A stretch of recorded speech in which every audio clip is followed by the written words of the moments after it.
Il y a l'histoire, il y a le symbolisme. Mais vous ne pouvez pas dire pour autant que le but de Dieu soit atteint quand vous parvenez à la période de Luc 4 ou à Acte 2.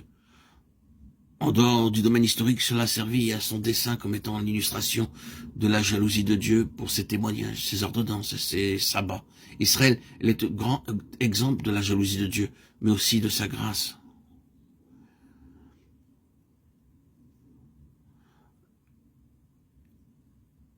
En retournant à Ésaïe, nous pouvons nous souvenir que ces prophéties font allusion au retour d'Israël de la captivité, à un peuple qui était prisonnier en captivité. La proclamation de leur liberté est faite, l'affranchissement de ceux qui sont liés, l'année de grâce du Seigneur pour leur retour. En lisant les prophéties de Jérémie, vous comprenez la raison de la captivité. Il est déclaré que le pays devait avoir du repos durant 70 années pour accomplir le sabbat du Seigneur. Le peuple avait brisé la loi du sabbat, pas seulement le sabbat hebdomadaire, mais les 70 semaines de mois et d'années. Le pays n'avait pas eu son repos. Les captifs, les esclaves, n'avaient pas eu leur repos, leur libération.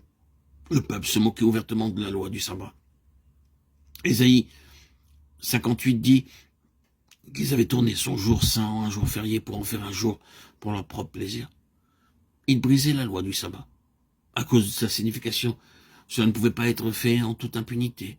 Et ils sont donc allés en captivité durant 70 années. 10 fois 7. 10 est le nombre de la responsabilité, 7 est le nombre de l'accomplissement spirituel. Ils étaient tenus responsables devant Dieu pour cette affaire.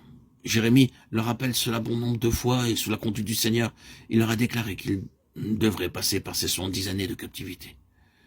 Après cette période, à la fin du livre des Chroniques, vous avez ces mots. La première année de Cyrus, roi de Perse, afin que s'accomplisse la parole de l'Éternel prononcée par la bouche de Jérémie. L'Éternel réveilla l'esprit de Cyrus,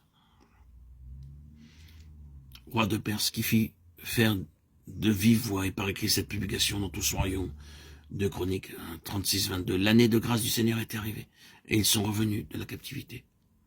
Maintenant, nous en venons à Christ qui, en citant l'Écriture, se l'approprie, l'appliquant à lui-même. Il dit, tout ce qui s'est réalisé dans le cas d'Israël à son retour de captivité, quand le jugement a été accompli, vous l'avez aujourd'hui entendu de vos propres oreilles, car je suis loin, au-dessus de tout autre.